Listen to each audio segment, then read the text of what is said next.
There I was, standing shamefully in a courtroom, surrounded by demons on my left and the angels on my right. Satan is a persecutor holding millions of records about my life and God. Sitting on a throne with a mighty gavel in his hands. I had no lawyer. Placed on trials for things such as lying, stealing, and fornications. For these was the beginning of my tribulations. For there was no reason to plead an innocent statement, because all the evidence was sitting right there with Satan.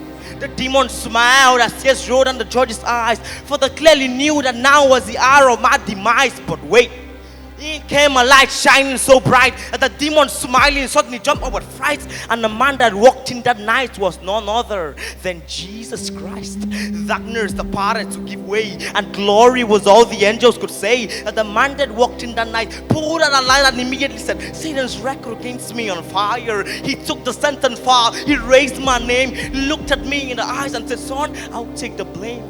Handcuffs were placed on this man and he was thrown to the ground. The entire courtroom gasped at his horrendous sound. The sudden seized the beat of his heart. The man that walked in glowing had now became dark.